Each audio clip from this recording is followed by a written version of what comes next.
Get started here. My name is Brian Fisher. I'm the Director of Sustainability here at the College of Charleston, and this is our first Greenbag luncheon series for the semester, and it's really going to be focused on job skills in the job market with a kind of a sustainability twist to it, but it's going to focus largely on the skills and development from the student perspective on meeting the demands of the job market. So one of the quick announcements I'd like to make in terms of the food is that we've worked really hard in terms of creating sustainable events. And we've got a compost bin, so everything that is compostable can go into the brown bin, and anything that's recyclable can go into, obviously, the blue bin that's right next to it. So you have no idea how much work went into just making that little setup actually feasible. Well, let's give them a round. That's good. Sustainability. So we have a little snafu here with the slide presentation that I'm going to start with. So we're just going to kind of go with this screen if you don't mind. We can't get it to blow up into the full picture. But what I'm going to talk about today is some of the statistics and data that I've been working on, some of the research that I've been working on in this particular area, and I'm very interested in this area as a scholar. So for me, this isn't just about being a professor or talking about the skills that we can build inside the Office of Sustainability. That is, both of those are important.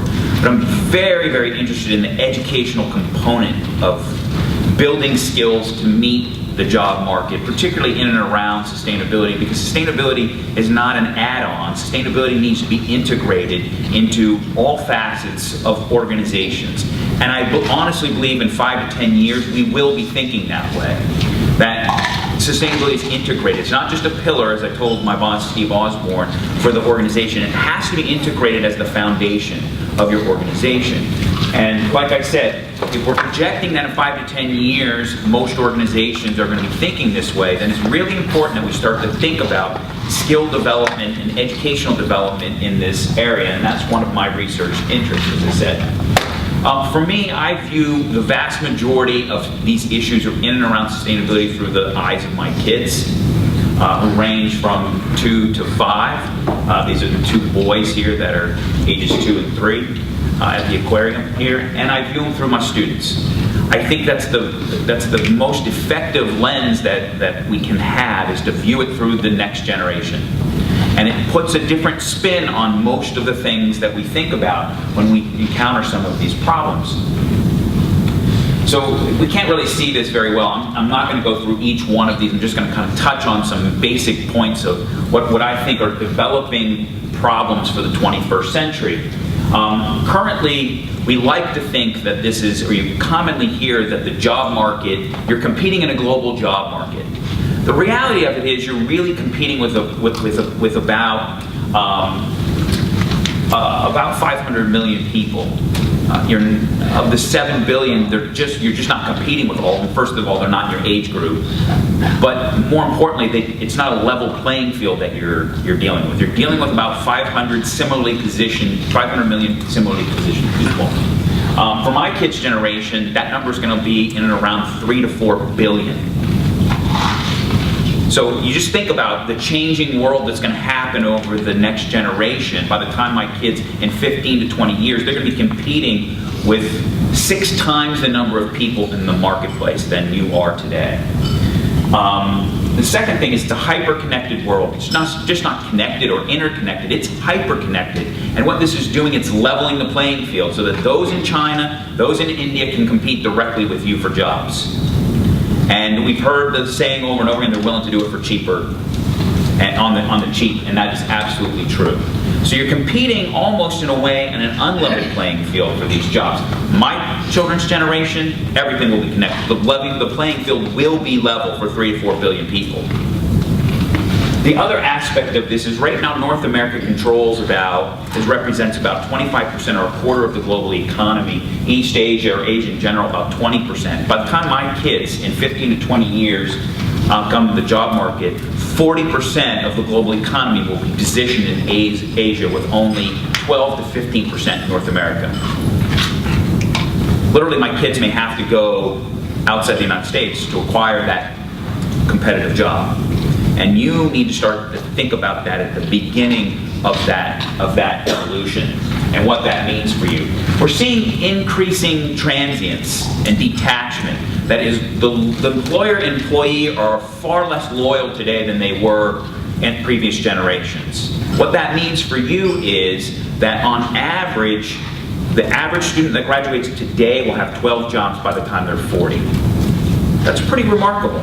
It's very different than previous generations. So we need to start to think about that, and you need to start to strategically think about what that means. I think there's lots of opportunities there. You just have to be very strategic about that. The biggest aspect of this is that you're dealing with increasing complexity, not just of the problems, but of the marketplace and uncertainty. I honestly believe that your generation is facing the most uncertainty that the world has ever seen. And when you think about how complex these problems are, whether they're social, biophysical, economic, financial, we literally solved world wars in a decade. One way or another, we resolved them and changed and transformed a global community around the winners and losers of those world wars. Today, the problems are so complex, they're literally intergenerational problems.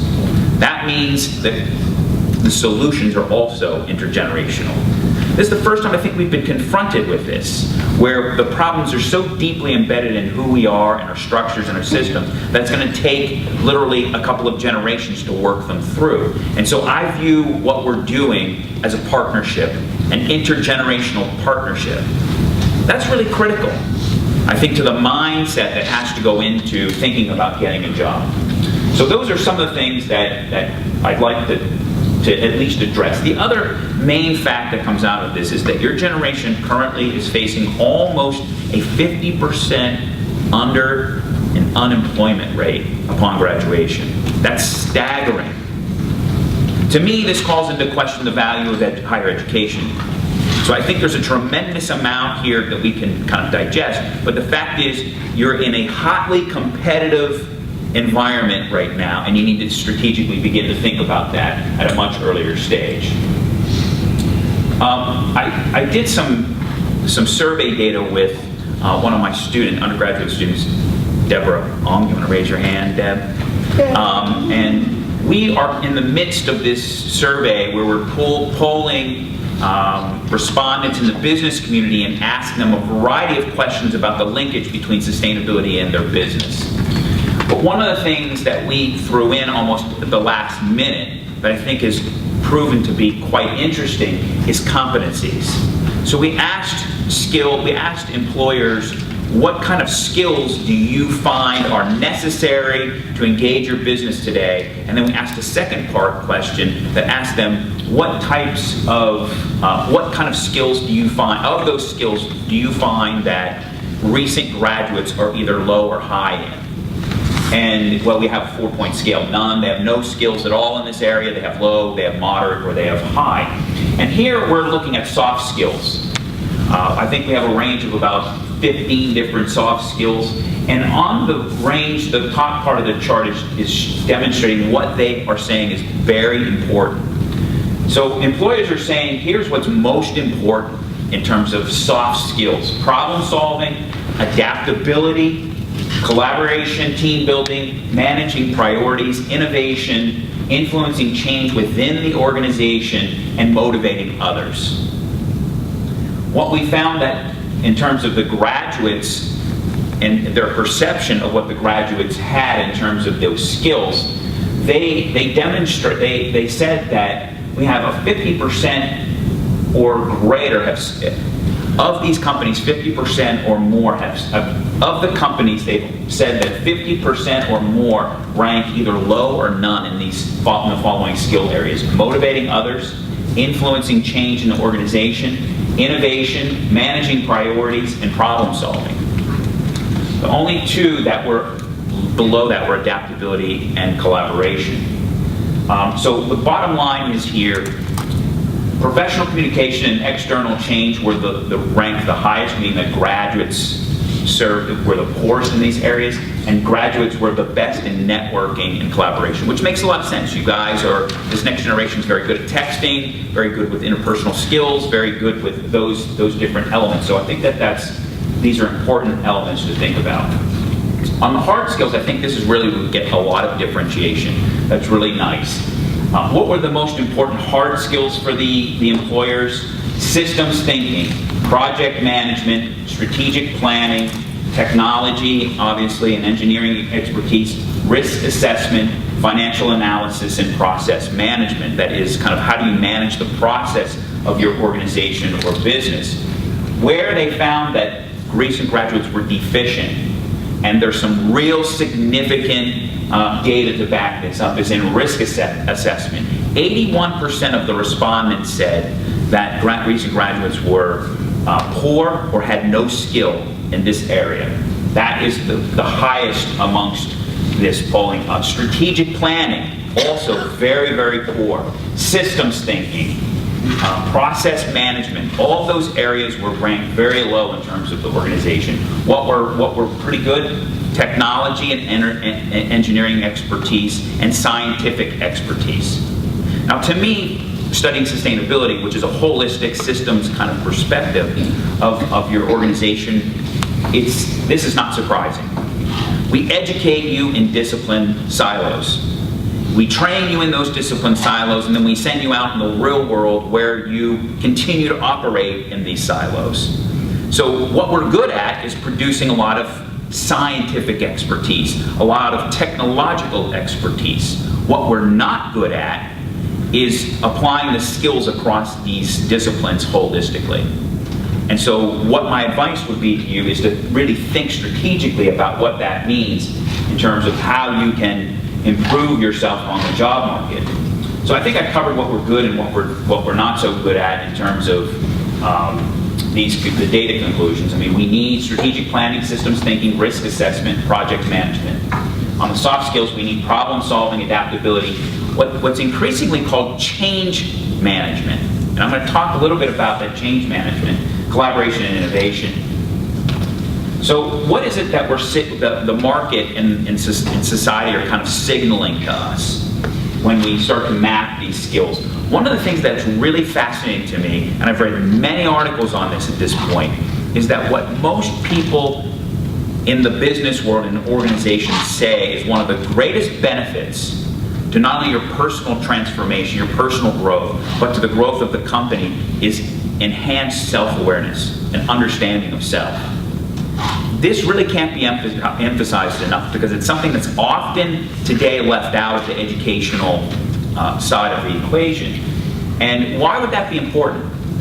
Well, increasingly, the marketplace is shifting so rapidly that corporations can no longer respond in the typical hierarchical, centralized fashion that they did previously. The way corporations have now morphed, and organizations more generally have morphed into a more flattened, decentralized way of doing business, because that allows them to respond quicker to those market signals. What is necessary for that? An understanding of strengths and weaknesses on the individual. We need to have individuals that can adapt to situations, assess whether it's risk or whether it's a financial opportunity, can assess those and make decisions on their own. And it's people that are further down the ladder than a typical CEO making all the decisions and then organizing it in a way that develops a plan and centers it for the whole organization. So that's really an important transformation in organizational development or corporate development. And that's where I think the greater sense of self-awareness comes into play. Solutions. We have to be more oriented. I think the misnomer in the survey really is this emphasis on problem solving. There really needs to be an emphasis on solutions. Problem solving is one thing, but actually coming up with solutions requires innovation. It requires a whole host of the soft skills and hard skills. It requires holistic thinking, and it requires strategic vision in order to implement, in order to solve some of these problems. So I would argue to you that some of the things that you really need to focus on as a take-home message from all of this is study these trends. Really study them. Try to understand what is happening in the world, not today, but tomorrow and the day after. That's how you can strategically begin to plot out how you are thinking about these things and how to strategically position yourself to be successful in that marketplace. Build skills where you're weakest. After you've identified the trends, Look and see how your resume looks in terms of those trends. What skills do you have? How do you meet the demand of the marketplace? Think about it now. Don't think about it when you're looking for a job. That's too late. Think about those things now. Diversify your experiences. Don't just get locked in on one thing. Diversify, diversify, diversify. Pull from a wide range of things. Why? Not only does that demonstrate you're capable, you're flexible, you're adaptable, but here's the key. When you go into a job interview, which is not really talked about, most of it's about resume building here at the college. When you actually go into a job interview and you're face-to-face with somebody, or you're Skyping today maybe, when you have that face-to-face contact, being able to synthesize knowledge and talk about your value added, what you have contributed, is the most important element in that job interview. You can show all day long in 5 pages in a resume all the projects you worked on. But the one question an employer wants to know is, what is your value added in these projects and how can you do it for me? And that's where that face-to-face part of it is really important. And diversifying your experiences to be able to synthesize your experiences is really important. That goes hand in hand with apply your knowledge. Whenever you have the opportunity to apply what you know, do it. Because that's what an employer is ultimately looking on. And the final thing is, just get to know yourself. Continue to work on self and identifying strengths and weaknesses to be able to kind of move yourself forward. And it's not just moving yourself forward in a linear way. It's an organic process of constantly revisiting what are your life goals, what are your career goals, and where are you today, and what resources do you have in order to be able to plot that along. You won't be able to make decisions on whether you need to sacrifice this or take a position that's maybe paying less. It's a lateral move that may even pay less if you don't understand what it is that you want out of life. Otherwise, it's just a shot in the dark. It's just, what does that other employer have that the other one does not? You will not have a strategic plan to be able to implement that if you don't really understand yourself and what it is that you want out of life. So I'm going to end there. Get to know yourself. I'm going to turn it over to the panelists to introduce themselves and contribute to this robust discussion. And then after that, we're going to have more of an interactive kind of experience where we're going to ask you guys some questions of what your perceptions are about these things, and then we'll try and respond to them. Point to me first? I'm going to point to you first. Okay. Thanks, Greg. All right. Should we stand up? You guys want to sit? I'm going to set the precedent Do here. whatever you want. All right. Roll around. Yep. My name is Wayne Koeckeritz. Wayne, want to take the podium? Can you hear me without the podium? Okay. I'm the owner-operator of a company called Food Waste Disposal. And if any of you here eat at City Bistro, show of hands, who does? Couple people? Okay, right. Take all your stuff, you throw it in the pulper. Any idea where it goes after that? You know, it goes in, grind, it just goes away, right? You just put it in, you walk away, and it's all good. I'm the one that takes the residuals of what come out of that pulper and take it, and it all gets turned into compost. So just to expand on that, your cups, your plates, and your forks are all compostable today. So if you're thinking about, wait, we're eating with plastic forks, all this stuff is compostable. So anyway. But my background is not necessarily in trash hauling operations, but that's what I do now. And but to sort of kind of fill in a couple of these pieces here, and I really want to talk, and we'll get into that in the Q&A about a lot of these different points. But my path to what I'm doing now has been very bizarre and crazy, and I think, you know, if you've ever seen that graph, sort of, you know, what you think the path to success, you know, might be this sort of straight linear line. It ends up being all sort of these circuitous and crazy zigzags and double backs and all that kind of thing. And so, you know, I got out of high school, I went to college, was there for a year and a half, got sort of disillusioned by that process. So what did I do? I dropped out and joined the Navy for 6 years and got out of that, and then went into private industry and took a job that I thought I was really good at, but I wasn't. And I realized that self-awareness that, you know what, I kind of suck at this. It was land surveying, and so, you know what, I'm not going to do this. And I left and got into hotels and maintenance and blah, blah, blah. And so, you know, fast forward 20-some years, and here I am. I, you know, recognize an opportunity, have passion, have skills, put those three things together, and make a go of it as an entrepreneur. And and here we are. So that's my background. I got a lot more to talk about, but I'm going to introduce Greg and let him talk about it, and then we'll double back to a lot of these things. Thank you. Thank you. Wayne's one of my favorite characters. Mostly because I can almost echo his story. My name is Greg Garvan. The last 21 years I've run a business called Money with a Mission Natural Investments. And basically we invest in companies that have sustainable profiles through some very technical kind of stuff. But the other part of our business is really what Brian was talking about, which is this know yourself. And in the world that I live in, it's called financial life planning. But it's basically the concept of before you go figure out whether you invest this much in your retirement plan or do this with your taxes or your insurance, you need to step back and really do some values clarification, some understanding of who you are and what your goals in life are. And I'll tell you a little story, which goes like sort of Wayne's history without the Navy, and various and sundry jobs, and dropping out of college, going back to night school, da-da-da-da-da. And my mom passed when I was 38 years old, and I realized, boy, I've done a lot of different things, but all basically reacting to what's out in the marketplace. You got to pay the bills, et cetera, et cetera. And that for me was the trigger that said, wait a minute, what does Greg want? What do you want to do with your life here? And it's when I really changed focus and started doing the thing that I was passionate about. I love talking to people about their values and money. And whether you do that in a religious context or a secular context or whatever, I really got excited about that. So I went on to, we had a tax business and this financial planning business and things like that. But I would really echo that sense of you've got to know yourself, and it is a wheel. You've got to keep checking in with yourself as to, is this what I want to be doing? Is this really what's important?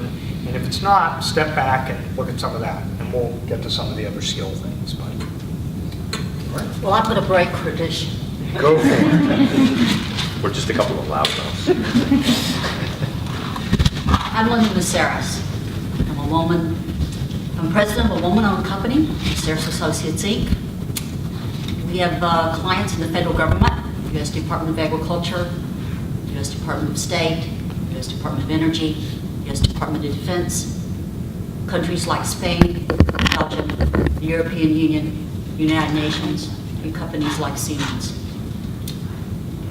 You said, Linda, how did you get that environmental and energy background? I graduated from Vanderbilt with a major in psychology and sociology. I got a master's in clinical psychology. I was working in contracting and procurement for the Army as a civil servant.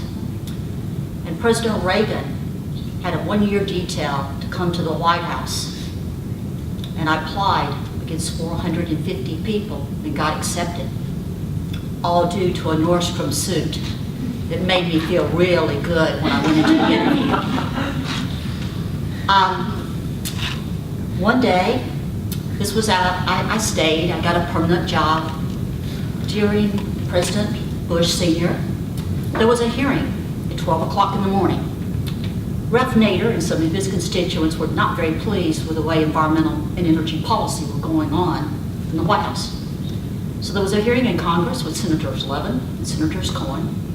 In the White House, the Department of Defense, and EPA, they took a real beating. And at 2 o'clock, I got a phone call. And said, Linda, this was President Bush, do you know anything about energy? No. Do you know anything about environment?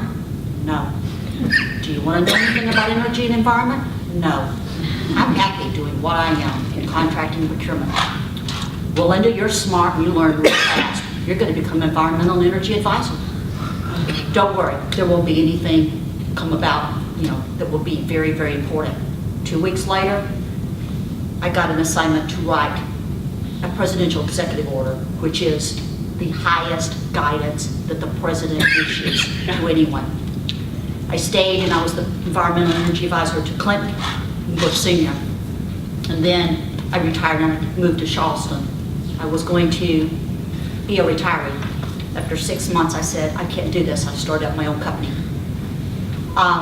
So I became an energy and environmental, some people say guru, and I had no experience at all.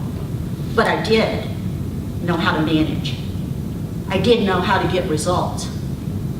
I did know how to hire people who had technical expertise, who were innovative, and to go and bring everybody in, because as Dr. Fisher said, sustainability involves facilities people.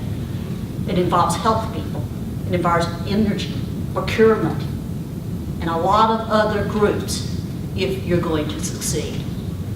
3 little things I'll mention. Under Clinton, when we started, purchase of recycled paper, 0.01%. We established substitution. You could be in Detroit, Michigan and order virgin paper. We gave you recycled. Now, 99.9% recycled.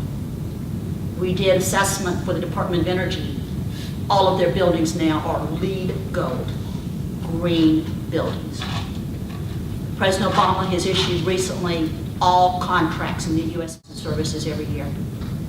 President Obama said 95% of those contracts will require energy efficient, water conserving, non-toxic, recycled, bio-based. Bio-based, which is a program based on plants, added 10,000 jobs to Michigan and Ohio last year. That's part of sustainability, creating jobs, helping the economy, reducing petroleum reliance. The last thing, like the gentleman before me, I'd like to talk to you about opportunities, but I'm going to do something different. I'm going to give you my email address, linmesaros@aol.com, because I worked in the federal government and I know there are great opportunities for environmental and energy people, sustainability in the federal government. I know the websites to go to. I know that there's great opportunities for promotion. You're looking at one. And I've never, ever seen such opportunity for women and minorities as to work in the federal government, as far as training and helping you reach the top. So again, linmesaros@aol.com, because there are sustainability jobs at Department of Agriculture right now in headquarters. There's also sustainability jobs in the Forest Service, somewhere in Texas. So that is an area, although there are being cuts, they're still hiring in some of these areas. Maybe it's not your dream job, but it's a good starting job. Okay. Excellent, thank you. All right, so we had an interactive part of this that we were going to kind of do poll everywhere, and you're going to text in some answers to some questions, but we found out just before this began that it was going to cost you $65 per poll to do that. So what was free last year in the interest of capitalism is now $65 per poll. So given that and the fiscal irresponsibility from the Office of Sustainability for us to do something like that, I think I'll ask the general question, and the questions that we were going to ask you guys, and we will kind of talk about them a little bit, and then we'll throw it open to you, and then we'll go on to the next question. So the first question we have here is, when should I start thinking about my career?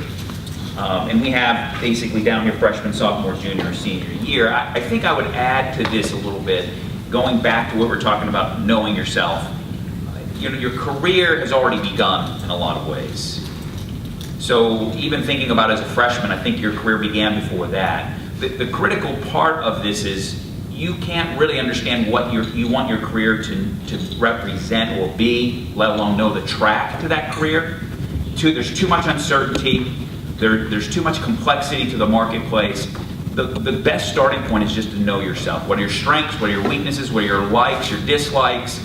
Then look for opportunities that match those things. If you're doing something that you really like and it matches or is in somewhat of alignment with your life goals, you're going to be happy. It'll matter how much you're making, but that becomes a lower priority on the scale. When you don't have those things in alignment, money and some of those material factors begin to mean a lot more for you, to motivate you every day. So that would be my best advice. Your career already kind of has begun. Think in terms of what it is that you like to do and map those along the life goals. And if you think more in terms of that and less about your career will be a lot more meaningful. And I think it'll be a lot more robust. Can I throw one piggyback on that? Career is interesting because to me, when I hear career, I think, oh, I want to be a doctor, so blah, blah, blah, blah, blah. I think you said that on average, y'all probably have 12 different jobs. I suspect you might have 2 or 3 or 4 careers too. So I think you're right about jump in and get going, but also keep that know yourself business in mind, because you may do something for 5 years and say, that was fun, but really I want to do something else. So I just want to throw that in the mix. But when do you start thinking about your career or what you're going to do after college? My thought process on, well, I'll just talk about the thing I know, which is environmental and energy. Thinking of that as a career right now is a very positive career move. There are so many opportunities for jobs. Siemens, Honeywell, Johnson Controls, the big companies are hiring in this area. The federal government is hiring in this area. Businesses like myself, we're turning away clients. So, to think about a career in sustainability in the energy and the environmental area is right now a wonderful goal, because you've got an area in which people are actually hiring. It's strange, like to be in South Carolina and talk to people and you almost don't want to say what you do, because they will be talking about a particular area, and it's just so hard to hire. It's so hard to find clients. Whereas in this environmental, energy, and sustainability area, if you look at all locations, if you look at big companies, small companies, institutions, U.S. government, cities, Pensacola, Florida, Santa Monica, California, King County, Washington, your employment opportunities are very, very, very good. I think there's a misconception that a lot of those jobs are out west, but they are all over. And one of the biggest things I think that some of our students need to overcome is that resistance to move. Right. It's good to go ahead and get started someplace else. Your life may bring you back here if that's where you want to go later. But if you're not willing to move out of a 100-mile radius, you're probably not going to be able to explore the kinds of opportunities that will help you to know where you do want to go. Right, I've heard people and students say to me, well, what's available in Charleston, Linda? Can you help me get a job in Charleston? And I'll say, well, I can help you get a job with Interior and the Park Services, because that's just booming. Yosemite and Yellowstone and all those areas, if you're willing to move out there. But, you do have to move. And maybe you will find that great job in Charleston and working in sustainability with the agriculture laboratory out here on Savannah Highway or the Air Force. But you're probably going to have to move to find that first or second or third good job, and they're there. Well, reiterating what you were saying about India and China, 10 years out, that the world is not, I mean, it's a great idea if you want to stay home, but you've put incredible limits on yourself, and the world really is your oyster. I mean, these jobs are everywhere. It's not just this country. And there's something to be said about leaving and coming back. You can leave, take those jobs, gain the expertise, and come back and start your own business.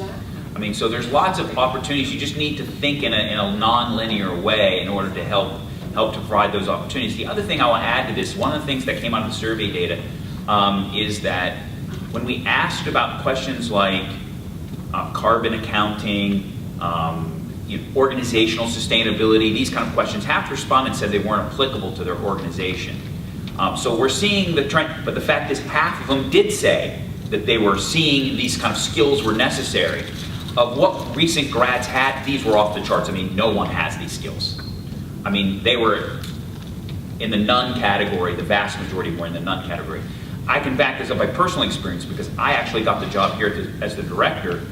I think we had 80 applications for this job because we opened up the position to the community, national search, long before I was even involved. I was just on the committee to hire this person, and we brought in 5 people for the position to interview them, and we never even had a discussion on any of the 5 out of the 80 or so They were just so one-dimensional. Their comprehension of sustainability and what it meant was so limited that we just couldn't see them fulfilling the function that required a more holistic understanding of not only the community, not only the campus, but the larger community and how that would work. So we had 80 people apply for a job. That was a nice paying job. It was a job that a lot of people wanted, but there was no expertise in this area. I see this every day, and on the listservs, people are asking over and over again, repeatedly, for expertise in this area. So if you recognize that this is a growing trend, which we're telling you it's a growing trend, all signs point to this being a growing trend, then it's important that you learn some of these base skills, I think, in sustainability, because you can learn how to manage, learn how to lead, learn how to do basic accounting, basic managerial skills, look at value streams from production through waste. Looking at this is a very, not only an important way that can help an organization and meet your own kind of job aspirations, but I think you can eventually align those interests with your personal values and personal interests much easier than you can in other areas. So that's the attractiveness for me, quite frankly, is that alignment of values with what I do every day. So another question that came up, maybe we'll ask you guys, what skills make applicants most competitive in a job market? So what do you guys think would be the most applicable skills? I mean, I've covered some of this, but I'm interested in what you guys are thinking, then we'll respond and interact with you. What job skills what's your perception of what job skills are most important right now? Computer programming. Computer programming? Let's call it technological skills? Absolutely. I mean, if you don't have technological skills today, you're in trouble. I think that represents just a small percentage of the population. The computer programming portion of it? Yeah, like, you can't just run out and say, oh, I'm going to be a computer programmer. Only certain personalities and people with that ability are able to do that job. So just because you want to be a computer programmer doesn't mean you can do it. So I think you have to be careful to say, oh, well, this is a huge area of demand. Everybody should be considering this, when in fact, most people wouldn't fit the personality profile or the intellectual capabilities required to do that level of work. Absolutely. One of the interesting, to piggyback off this, one of the interesting areas that is rapidly growing is how to green IT. And here at the College of Charleston, we have no expertise in it, because I went down this road. There's no expertise at all here on how to green IT. So when you start to think about any of these disciplines that you may be in, whether it's biology, to computer programming, to political science, there's these elements of sustainability that can be applied to them. I think that's the power of thinking about sustainability on the job market. These skills that you would learn, or information and knowledge that you gain, are applicable to every discipline, every possible job that you would have, because they're universal skills that are necessary to meet these transitioning, the transitioning market. What other skills? Ash, did you have some? Colleen? Like leadership skills. Absolutely. Like being able to do at your undergraduate. Leadership skills, technology, what else? Adaptability, for sure. And that involves knowing yourself and knowing what you want to do in a sense, and being able to kind of maneuver in that way. Yeah, there's a lot of studies that are coming out right now where they've looked at CEOs, studied CEOs. Friedman has a book on this, but there's quite a few more scientific studies that have come out where they've interviewed CEOs, particularly with the death of Steve Jobs, and his unique approach to entrepreneurism and entrepreneurial thinking, asking a lot of CEOs, what is it that you are looking for today? And the most common answer is adaptability. And Friedman talks a little bit more in terms of adaptability as the ability to redefine oneself. That it's not just the job that you have to redefine in order to meet a changing, rapidly evolving marketplace. It's you have to redefine yourself in relationship to that job. So that's where, if you don't know yourself, you're just lost. You have no relational experience to be able to put that into perspective. And I think all three of our panelists represent that adaptability in spades. Well, go ahead. I was just going to say, so prior to this, and I said I was sort of in hospitality, I was a hiring manager. So I was constantly going through and hiring people. And, you know, one of the things that consistently seemed to lack, and this sort of rolls into that adaptability, but the skill that I looked for the most was critical thinking skills. And just the ability to take a problem and not just listen to what somebody else was saying, but to really sit and look at it and analyze it and understand that there's two sides to every opinion or question or problem, multiple sides. But those critical thinking skills are something that, you know, and all you got to do is open a newspaper, watch television, and everything is so polarized, right? We gravitate towards areas that are common interests, and so we watch what we like, not necessarily what's opposing our viewpoint.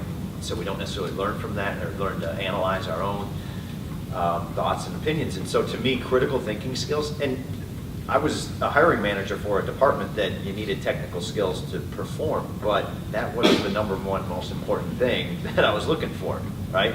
It was critical thinking, and if I can say also, it's attitude, right? I think attitude above anything else, right? Because there's three things you need. You have attitude, you have skills, you got to have knowledge. Those three things. Guess what? Guess which of the two I can teach you? Right? I can teach you skills, and I can pass on knowledge. You know what I can't teach you? Attitude. You got to bring that. So that's all about that understanding, self-awareness, and being able to really adapt to whatever situation it is, and having a positive attitude, or just a good attitude about accepting challenges and all of those different things. So to me, far and away, attitude, number one.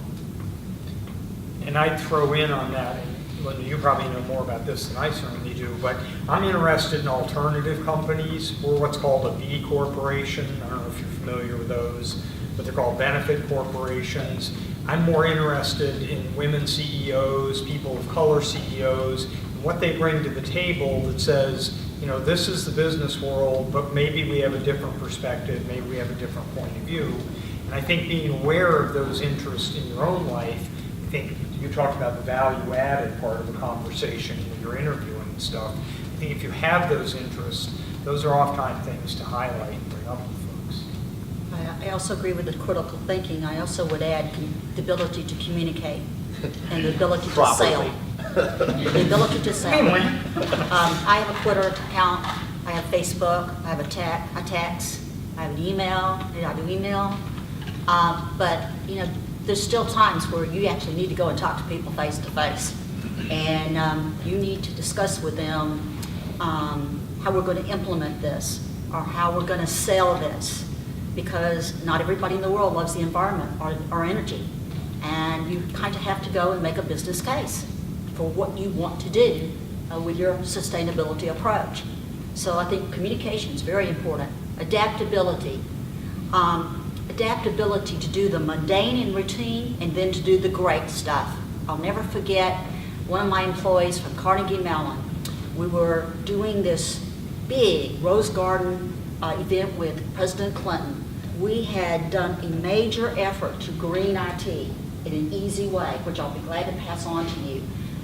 You can be an idiot, and you can use this to green IT. And so we were so happy. Well, everybody was running around doing copying and all the mundane routine in addition to the great stuff. And he said to me, I don't do copy. I don't copy. I don't blog. And I said, well, then you won't go to the Rose Garden and you won't do important stuff. Adaptability. You're going to do the great, but you're going to do the mundane and routine, and you're going to do it just like everybody else that's in the business. And I find many young people coming in, well, give me all the good stuff. Give me all the great stuff. No, you're going to do it just like everybody else. All of us will do the great. All of us will do the mundane and routine. So I think adaptability is great. I have a question about if you feel you have good critical thinking skills, if you feel that you have good communication skills, if you feel you have problem solving, how do you best convey that on, say, a one-page resume and a cover letter? I mean, I'm in the Career Center. I admit I do this with students all the time. I try to help them make their resumes, get the interview, get the telephone screening. I want it to be that 5 that break through. On the other side of it, how can you tell that they do have it? I don't want a list that says critical thinking skills. I want that incorporated into the resume. Talk about a problem or something that you solved in your cover letter. But on the other hand, we don't even know if employers really read the cover letter. So Well, how can you tell? I'll take a shot at that. And so a couple of things is, do a cover letter. Yes, we recommend. Right? I mean, how many people Always. just, here's my resume. Okay, well, a cover letter gives me an opportunity to see your mastery of the English language, understanding grammar. And I guess I would throw a question out here. I'm removed from this environment. And so how important is it, do you think, or do you think it should be, to use proper grammar and punctuation and spelling and understanding sentence structure and paragraphs? Because I find it incredibly important, right? Because if you're going into the business world, it still matters. It's a reflection. It still matters. And that's how, the resumes are resume. That's just kind of the listing of everything you did. The cover letter is your opportunity to freeform. Tell me about yourself in a way that is unique to you. Because resumes all look the same. I mean, you can use a dot or a hash mark or whatever it is for your bullet point, but your cover letter is really where I'm going to see the differentiation in who you are. And to me, differentiation is what sells. It's what makes a product sell, and it's also what you're going to use to sell yourself. You've got to differentiate yourself from somebody else. So to me, the grammar and the communication and your ability to write effectively, communicate effectively in that short one-page cover letter, that's what I'm looking at. And I'm going to read it because, first of all, you don't get that many cover letters. So if somebody sends one, you've already set yourself apart from the masses. So take the time. And here's, really create one cover letter, and then just, it's really just easy to edit out this person's name, this company here, and then add one little piece of research that you did about the company and put that in there and why you think you're going to be valuable at and all those kinds of things. It's not that difficult. And then once you get to that interview process, to me, interviews are just conversations. And people take on so much pressure and overwhelm themselves about going to an interview. Folks, it's conversation. You're talking. Tell me about yourself. Who are you? What are you? I've got your cover letter. I got your resume. I already know all that kind of stuff. It's just a conversation. You have conversations all the time with your friends, with faculty, with everybody. Don't overwhelm yourself by that whole process. Just go in and sit down and have a conversation. Be normal. Yes? I was going to say, I think part of the selling yourself is really making an effort to make yourself stand out. The resume is sort of, you have to send that in, but the more you can get people to flag that. And if you think of selling yourself, if you know someone that's friends with that person, having them call, I think a lot of times what gets left out of finding a job is career stuff. And we were at dinner the other week, and there were 9 people there, and only one of them got a job who saw a listing and applied. All the other 8 had gotten their job through word of mouth and things like that. And I think that's becoming more and more the case that, looking on monster.com is interesting, but that's not how you're going to find your first Well, I think job. networking is very important. I got my first job because I walked in and went for an interview with a gentleman who was a Vanderbilt graduate, and I was a Vanderbilt graduate, and that's why I got the job. I think the job market is tough, and I think networking is essential. I agree with you about the cover letter. I think it tells a lot about if a person can write a complete sentence and has good grammar. I've always said that resumes were works of fiction, but I do want to say something about a resume. I look for results. Yes. You may say to me, I managed the program here at the College of Charleston. Well, what happened as a result of your management? Did you train 1,000 students in sustainability? Did you produce 7 videos about sustainability? Did an increase of green products go up 15%? Whatever you do, tie it to a result, because that way I know that you can actually work for my company, and I can put you out there and you can produce. You can actually provide real results. So to me, I really like that in a resume. really highlights when you're a student, you have to think strategically about your opportunities, but also how to frame what it is that you've done. It takes time. You just don't set up the night before a job interview and start pounding on the resume because the deadline's due the next day. You need to think about it when you're doing it and when you're finished so that you can think about those results, that you can incorporate them into the resume early on. I mean, we're struggling with this on the Office of Sustainability for a lot of our interns because the interns are doing these wonderful dynamic projects and then they get to the resume and they can't really put down the project itself. We really do value results-oriented. Absolutely. Talk about, quantify what you did. Don't just put on there, responsibilities included, blah, blah, blah. Who cares? Absolutely. That's a job description. What did you do? Value added. So it's really true. We try to help them from their freshman year all the way forward. And an internship, getting that internship is just as important as getting the job. Absolutely. Absolutely. Yeah. One of the things that you can do is to look at how to take advantage of the opportunities that are already out there. So, like taking a professional development course or something on leadership, and then putting that down as additional education. Continuing education is another category, because what that demonstrates to an employer, not only do they have some basic understanding of leadership, but they've engaged beyond their bachelor's degree. They've engaged beyond, and they've expanded their ability to learn and engage. And that's what most employers are looking for, is your desire to learn and to grow and to move, to adapt into that position. Nobody's going to hire, rarely does somebody hire somebody that's perfectly positioned for that job. It's usually they're projecting based on the skills and their history and their attitude trajectory, the better you're going to be in terms of getting that job. There's a question. I was going to address the question she made about how can you show critical thinking skills on a resume. And recently what I've done to change mine is I started volunteering in an area that I wanted to work in. And so on my resume I show this is the problem that I addressed and this is how I did it. And I put that on my resume. Yep.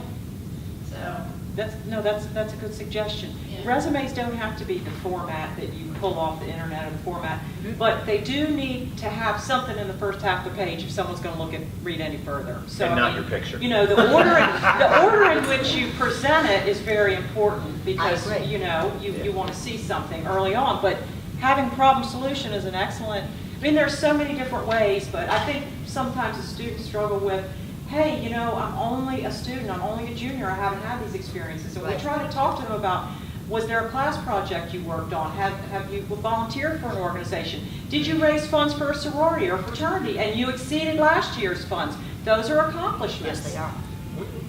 I'm involved with something called Charleston Community Capital, and a group of students from here, 12 students, basically worked with us for a semester, did a presentation to a group of local business leaders. I mean, to me, that was stuff that we never could have paid for, and I sure hope that wound up on all their resumes. Absolutely, if you presented, that was that's a definitely, huge, yeah. And tell who you presented to. If you Yeah. did reports, well, for the president, I don't know that we Yeah. can all say we've done that. Pretty good. If you did reports for, Prepared, who did you prepare the reports for? Yeah, for management review in Excel or Access, or, Right. convert a process from a manual process to an electronic process. Yeah, all You of can- those are things that you will look at in the resume and be interested in and say, I'm going to put that person on the interview list. One good thing to add is those of us on the employer side also have to be cognizant of that to provide those reporting opportunities. Many of the interns just do an Yes. internship and they're used for whatever duties they were, and so they end up only being able to say, I only did these basic duties. It's incumbent upon us on the employment side to provide those opportunities for reporting and for that leadership opportunity that they can put down on the resume. But the student who takes initiative to get those responsibilities, if they're not handed to them, they may go and see them and say, hey, I noticed you all are still doing this way. If I could think of a better way, would you let me do it? I mean, those are the students who are going to get the jobs, the innovation, the ability to see something that would be a process improvement. You talked about risk assessment, change management, sustainability, your carbon footprint. All those are normally talked about words like in the supply chain. They have been for probably 8 or 10 years now. Whether our faculty's teaching that, I don't know, because I'm not on the faculty side. But try to expose yourself to opportunities where you are hearing these words, where you understand what all these things are, because big corporations are definitely, if you were in the supply chain, Walmart wasn't going to do business with you if you didn't have sustainability programs in place 6 or 7 years ago, period. Those are the kind of things that aren't just in the business world, but all companies now have a sustainability. Look on their website, find out what there's, because you may not go to work in environmental science, but you may go to work in a company that has a sustainability office or a sustainability department that you can also use your skills in. Look at Grainger. Grainger's a huge company that does products and has huge catalogs, electronic catalogs. They have a big sustainability department and office now, and that's ever expanding. They are looking for people too. I mean, it's interesting. What you said is that, it's really, sustainability is really expanding in colleges and institutions and the Walmarts and those You have places. to have it. You have to do business with women-owned business and minority-owned businesses, or you're not going to stay in business. Right. It's the right thing to do, but it's also becoming the only way to do business. All right, one of the other questions that's on here, I'm going to modify it a little bit, is how do you differentiate yourself? I mean, I would add to that the vast majority of people, the college education isn't, the value of it isn't what it was in previous generations. It doesn't automatically get you a job. Quite frankly, getting a graduate degree does not automatically get you a job anymore. You're going to have to work at this. You're going to have to view it like it's your career from day one, and whether graduate school fits into those career plans is a big question mark. Most people figure out that I don't want to go on the job market, or I'm ill prepared for the job market, so let me go to graduate school. And it really shouldn't work that way. It should actually work the opposite direction, where graduate school fits into your employment career plans, and you have a specific way that it does. But differentiating yourself is really tough, and I'm going to let the panelists talk about that, because degrees, it used to be degrees differentiating yourself. Today, the degrees, I wouldn't say are meaningless, but they're not as important as they once were. So how is it that when you're reading a bunch of resumes with everybody has a bachelor's degree and 3.5 GPAs, how is it that you can differentiate? Wayne? Well, and I'll start a little bit, if I can sort of ask another question that ties into that. How many folks, when you started the collegiate process, thought of an education as an investment? Most people, right? You said, hey, I'm going to invest in myself, and I'm going to, okay. So let's steal a page out of your playbook. What do we always hear about investments? What are the basic tenets or rules of investing? ROI. Okay, but first of all, are you told to focus on one stock, or are you told to diversify your portfolio? Diversify your portfolio, right? Okay. Number two, is past performance a guarantee of future? Okay, right, exactly. So if you thought of your education as an investment, apply those same investing rules. Okay, so you've got to diversify. Don't follow the herd, right? Sort of look for those value buys. Look for those things that are going to set you apart. So I look at it, if you're setting it up as an investment, investment's also a risk. It may not work out. What you thought you were getting into may not come to pass. It may not be what you end up doing. So how do you roll all that together? Because now it's scary, right? It's like, wait a second, I just spent 4 years and X amount of thousands of dollars on this investment, and how do I get my ROI on this thing, right? How do I do that? And so going back to your thing, I think one of the things is learn from everything you do. Everything you do. Learn from everybody you work with and everybody that you work for. All right? Because that's going to develop you and your style and your leadership and your skills. So you could work for the suckiest boss, but you come away from that learning, not this was an awful work experience, but hey, what did they do? How would I do it differently? What didn't work? Why didn't it work? Why, and so just learn from everything that you do. Is the mundane, as you mentioned, Lynn? I mean, it's just, you've got to do the mundane. I'm not hiring you to be me, okay? And I think a lot of times there's this perception that you're going to come in and be me. No, you're not. Took a lot for me to get where I am and be me, and I want you to at some point to be me, but not now, not 2 weeks into the job. So I'm going to start you where I started. I'm still kind of old school like that. I want to see you come in and work hard, cut your teeth, stay late without me asking you to, doing more, bringing ideas to me. I'm not a stone wall. If you come up with a better idea than what I'm doing, hey, I'm going to listen to it. Okay? So that's how you're going to differentiate yourself. It's by just going old school, man, doing hard work. You know, I mean, I get up every morning at 2:15 in the morning to go haul trash. Okay, am I going to do that for the rest of my life? Absolutely not. But it's what I had to do to get this business started and to get it going. Okay? So the first guy that I'm going to hire, what do you think my expectation is? 2:15. You get your ass up at 2:15, you're going to go haul trash. Now, you're going to do that forever? No, because you're going to grow out of that, and we're going to grow this company, we're going to expand. But it still takes hard work. There's no easy solutions. There's no fast way to do it. So for me, all the technology and the text and the social media and all that, it's a lot of clutter. Go back to what works, the tenets of basic, good, solid work ethic, and just being adaptable, and learning, and critical thinking. Enough said. Sorry. Well, and I just want to almost re-emphasize what both of you have just said. If your attitude isn't in the shape it should be, you need to spend some time getting your attitude right. Because what you're talking about of having to get up and do the hard work, do the mundane work and all that jazz, it's really worth you taking some time now before you go out and infect people with a not so great attitude. Take a little time, do whatever it is you need to do to say, well, wait a minute, can I find the lemons in the lemonade when I have the not so hot boss? Can I find the good things to do in this? Because I know in 6 months there'll be another new boss. And one of the problems is they turn them over every 6 months, you know, et cetera, et cetera. But that attitude thing, you know, it just, we're all human beings. That oozes from us. And I would just say, I think that's very critical, and I think I've heard all of this. I also think, while I agree with the hard work, I also think somebody being persistent. I have a saying about my company: we don't do easy things. We do hard things. That's what people pay us to do the hard things. They don't care how we get them done, up, below, side, this side. They just want us to get them done. So I kind of like an individual who's persistent, tenacious, and also I like to see that person come in that thinks a little bit outside the box. And I look for that in the cover letter and in the resume and in the interview. You know, someone who doesn't necessarily tell me the same stuff that's been written down for the past 20 years, who's willing to take a risk, who's willing to take a chance.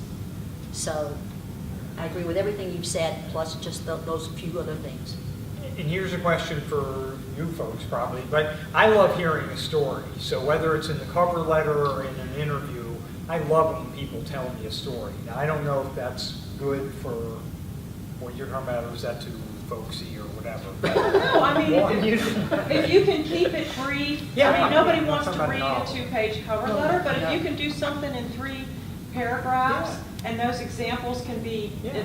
I mean, everybody loves to read something that's interesting. Yeah. And why is this something you're interested in? Yep. Absolutely. And one thing I look for, and I think it's emblematic of the Office of Sustainability, is I look for people that have sacrificed and changed trajectories. That is because it shows to me they put in some thought, they know themselves well enough to understand the risk they were taking and jump on it. And they, at some point, they just said, screw it, I'm just going to go do what I want to do, and that's the end of it. So that comes more with age. Like all of you were saying, you've reinvented yourselves. It's hard at 20 or 21 to make life changes. Absolutely. You don't have enough experience under your belt. Right, but Just yet. you can still take the risk. Yeah. Yeah. You can still take the risk, and I think, and it doesn't have to be a dangerous risk. It can be calculated risk. It can be, but again, it's not following the herd mentality. Everybody's doing this. I'm going to jump in and do this. Right? We all can't be computer programmers. Okay, but what can I do? What are my skill sets, and what can I go? And all my friends stay here in Charleston, but there's this really cool job out, Colorado Springs. You know what I'm doing? Yeah. Because, so it's that kind of out of the box, grow up, be mature, make big boy decisions, put big boy pants, big girl, whatever, how you want to look. I don't want to be sexist here. Put big person pants on, and because it's that time. You're there. You're there, guys. I guess that's, that's kind of the other thing we've seen this evolution is that it's this sort of age meter keeps clicking up, and when you're 20, you're 21, it's time to make grown-up, adult, mature decisions. And that's what, as an employer, and we're looking for that. I want to see that. Make a decision. I don't care if it was the wrong decision. I don't care if you fail. If you don't, it's okay to try and fail. It's not okay to not try. Just try it. Go out there, do it, make that decision. If you screw up, big deal. You're young, you'll recover. Okay? I screw up every day. I'm not as young, but I will recover. So just get out there and try it and do it. But you're at that point now that nobody's going to come in and tell you when something is due or when this has to happen or when, you're on your own. You're getting there. You're ready to be on your own. Many of you are sort of on your own kind of already. So just make the leap. Go do it. Take a risk. Take a chance. Yeah, I mean, I think the sacrifice doesn't have to be a big deal. It could be something as simple as I took a summer job instead of being the lifeguard. I took a summer job, getting up at 2:15 to go do garbage because I wanted to figure out how that system operated. And I hated that job, but I persisted over the entire summer to finish that job because that was really important to me. To me, if I read that in the beginning of a cover letter, boom, I'm bringing them in for an interview right there on the spot. That would absolutely make me bring that person in for an interview. That persistence in doing that job for the summer. So character really matters. As much as you may read the paper and watch the TV and everything else, and see clear demonstrations that it apparently doesn't matter, it really does. Sorry, editorial. All right, so we have 15 minutes. Questions, thoughts about this? How can we help? Colleen, you're overwhelmed? No. And I don't want to be preachy. I hope this wasn't preachy. It's just sort of my sort of observations on what I've seen and been through and whatnot. But I want to hear feedback. What do you think? What do you think is out there? What is that next thing? What are what were your thoughts? Did anything change from when you were in an hour and a half ago? Or are you seeing anything differently now? It's like nice to hear you guys talk about like character and the whole story, and it's not like I'm not that student with the 3.5 GPA. I've done a lot of things outside of the academic realm that it's nice to hear that people are looking for that extra, the outside type of deal. If that makes any sense. No, absolutely. Yeah, I mean it's look, I don't have a college degree. I regret it on days, and other days it's okay. I don't get bound into this is my major, this is what I do, and so I got this paper and I got to do that. Man, you are the director of your own life, and don't allow all those other influences to sort of dictate what you do. You're going to create your path, and I think sustainability is all about having that capacity, that diversity, that wholeness, if you will. And I think certainly for this world, that does matter. absolutely. I always say that in 5 years, if you still remember your GPA or SAT score or something, then you're not doing what you really want to do. And that's real. I have no clue what that stuff is now, because it doesn't matter once you've got your first job. No one's looking at that stuff anymore. They're hiring you based on you and your experiences and your results, the value added. It's as simple as that. So you get caught up in it when you're in the here and now and you're in college.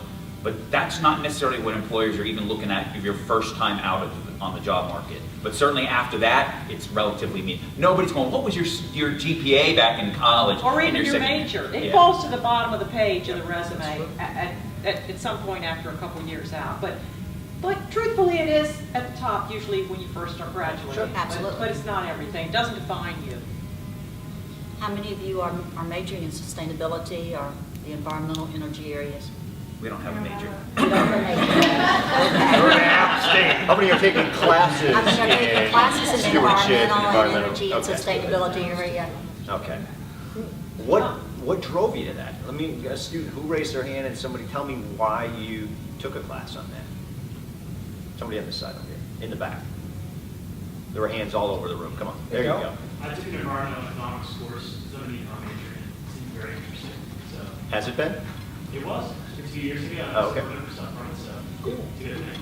Yeah. It was a cool course on cap and trade and carbon. Yeah. It was cool. Kind of add that to the rest of the other econ courses. Yeah. And over here, I think there was a hand, the young lady.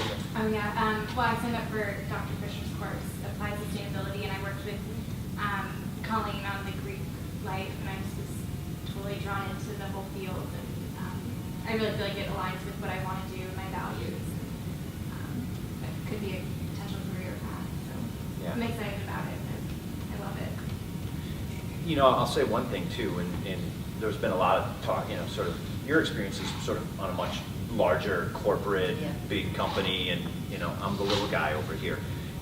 There's something to be said also on the little guy side, and I've worked for the big giant behemoths, and but one thing you really get is a unique opportunity, I guess, depending again on who your employer is, to do everything, and you're going to understand, you know, net operating incomes, you're going to understand the books, you're going to understand hiring and federal regulation on that. You know, I mean, there's a lot of those kinds of things. So if you have that sort of entrepreneurial feel, it sometimes helps to work with or for somebody that can sort of pass on a lot of those little intricacies that you might not get from somewhere else. And so when you look at the economics of it, a green business is still a business, okay? And one of the misconceptions is that, you know, I have people saying, "Oh, I really like what you're doing. You should do it for free." Excuse me, what? So the guy that hauls traditional trash and takes it to the landfill, you're going to pay him because, well, you know, he's not a green business. But I'm a green business and I make you feel better, so I should give that for free. No, I mean, at the end of the day, being in business is about staying in business and making a profit. And doesn't mean you have to make a gaudy profit, right? And you can do certain things with the money that you make to be, you know, more sustainable and better, and, you know, in your community. But you still got to make money, and so let's make no qualms about that. I went into business to make money, and what I do with that is a different story, and how you sort of reinvest that and share the wealth. But so don't think going into green business is just about, you know, puppy dogs and rainbows and unicorns. It's hard work, it's business, and it's got to be conducted and run actually as closely, if not more, than a regular business. Right, there are thousands of green small businesses in this country. I mean, it's like the little engine that runs the economy. If you look at who produces recycled products and Right. bio-based products and energy-efficient products, they are small businesses. Yeah. I mean, from... And they'll get bought out, Right. because that's what happens. They're Big companies entrepreneurs. don't innovate. Right, They there are accumulate. entrepreneurs. I Right. mean, one of the biggest ones is a little small business in Mississippi who came up with a plant-based way to clean up an oil spill. Okay, you had an oil spill with petroleum product, and EPA came in, God came in, the courts came in, the paperwork regulation came in. It was unbelievable. So these people in Mississippi, now they are using this remediation cleaner made out of plants, and they no longer have to go to EPA. EPA comes out and goes, "It's none of our business," and it just dissolves. So there's just all these very entrepreneurial small businesses that are working in the green area. And some people, that's what they want to do. I mean, if you look at construction of green buildings, I can't begin to tell you the number of women-owned businesses in green construction. It's just amazing. They don't want to go to work for a big business. They don't want to go to work for other people, but they do want to do green construction, which may be electrical work, maybe operations and maintenance work, or whatever. But we just have all these women-owned businesses in this country that are doing green construction. There's a great website called greenamerica.org. So if you're looking for small business interests in that stuff, good place to go hopping around. And if you're looking for jobs in the federal government, Yeah, call. if you want to go look at usajobs.gov or go to www.opm.gov and click on jobs, then you'll see all the federal government jobs there are in America. And if you want to look for the ones in energy, great. Environmental, great. Sustainability, great. It shows you all over the country where they are. And if you want to be a hands-on composter, just Yeah. And you're rolling around at 2:30 in the morning, come on by. I have other opportunities that don't require 2:30 wake-up call. Two things I'll add. One is to think about the manufacturing side of jobs and the technical skills that go into manufacturing jobs. Today, we're seeing increasing emphasis on the manufacturing link to research and development of products. The problem is because everybody's so specialized, they sit in pods, and what we're realizing and come up with new innovative solutions, you have to start to combine those things. What's really powerful in the job market is a mix of an understanding of the social dimensions in combination with that technical skill and your ability and desire to get your hands dirty. Those are things that are always going to be in demand, always. So think in those terms. It doesn't have to just be in the service industry. It can be in the manufacturing, the production side, and the more knowledge you have, and that's where you sacrifice. Go get a job on that side. Learn the business from that side, then you'll be better served on the service side. The second thing is, okay, go ahead. One company that's right here in South Carolina, up in the upstate, called Milliken, which does an amazing amount with R&D and have for years. So, in particular, if you're looking for things local. Absolutely. The second thing is to think about the social dimensions.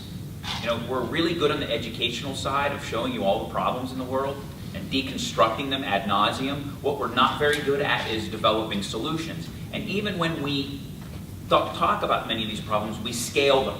So they're these grand problems, and it leads many of you to think abstractly that in order to solve the problem, I have to be this giant thinker and come up with these giant ideas to be able to scale the solution to fit the problem. When reality is, these guys up here are the solution makers, and it happens usually at the local level where they find government, they find ways to be able to implement these things. The solutions happen in small scale, and then they're scaled up by the big companies that buy them out. That's typically how it works. So the solutions actually are localized. That's how you become the solution-oriented person that you want to be, is to think local, to think practical, think pragmatically, and strategically, and align those things with your own interests and values. I think that's going to make you a happy employee, that's going to make you a productive employee, and that's going to make you an entrepreneurial thinker. I totally agree with you about the localized level. We have seen that the great successes in the green world have come about through pilots and demonstrations. We have found that when you find those successful pilots, demonstrations, and you publicize them, and you say to people in Detroit, you can do exactly what that person in Port Hueneme did with this green building or this energy efficiency initiative, people tend to believe because they can see that it was done at that localized level. And you have that buy-in at that localized level, and it worked, and it was cost-effective, and it performed, and then you can just transfer it. So we've seen that with great success. Absolutely. Do you have another follow-up question? I was going to make a comment. My interest in coming here is that I'm actually writing a book that's sort of really for this topic. And I'm positing that if you're like an arts major, like Bachelor of Arts major, not like arts, well, you can be a teacher or whatever, but try to balance your education, find a minor or just take some electives in a technical area that you might be interested in, but you're not thinking, oh, that doesn't help me graduate, but what it will do is it'll differentiate you and help you look holistically at problems from both a creative point of view and also a more technical or science-based background. And another comment that's unrelated to the first one is when you look at these really small companies that are entrepreneurial, be expected to work more than a 40-hour week. I just had a job interview last week with the guy who was like, I'm looking for somebody who wants their spare time to go toward their career. They want to put that extra time in. I'm married with children, so that wasn't a good fit for me. But what I'm realizing is that if this is your interest area, then putting an extra 20% of your time into your career is going to be like a good thing. You're going to be like, oh, I really like sustainability, or in this case, it was an apparel company.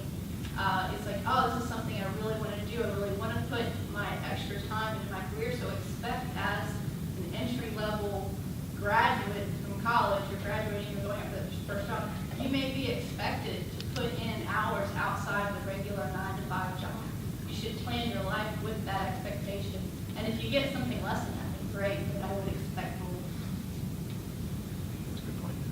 One thing on the minor portion, I agree with you 100%, and I hate to say this as a professor, faculty member here, but don't rely on the linear track of the higher education to do the work for you, because that's kind of the MO that everybody else is using, first of all. And second of all, I don't think that the educational track today, even at the College of Charleston, great liberal arts education, it's not set up to prepare you to get a job.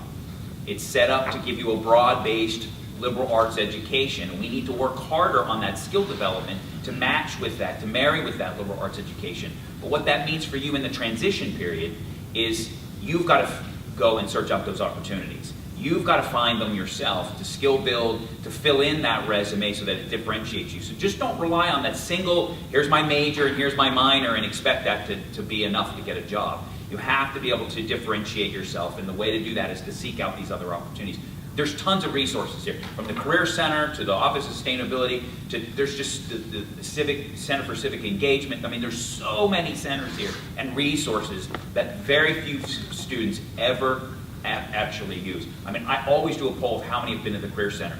Out of 30 students on average, it's usually 2 or 3. I mean, that is unbelievable. This is a fantastic resource.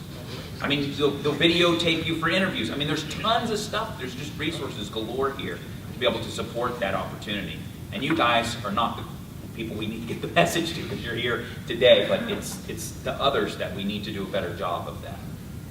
Well, in the same way Linda offered contact, I don't have access to 1 million jobs, but you can email me or call me if you have questions or anything like that. If you're looking for, information, stuff like that, I'm sure any of us are happy to do whatever help. I'm not. You guys bug me enough. Yeah. All right, well, thanks, guys. We really appreciate it. Let's give a warm round. Thanks, and if you need any waste, compost, recycling, we've worked hard on this part of the event. You brought something in that wasn't recyclable or compostable, take it out. Get out.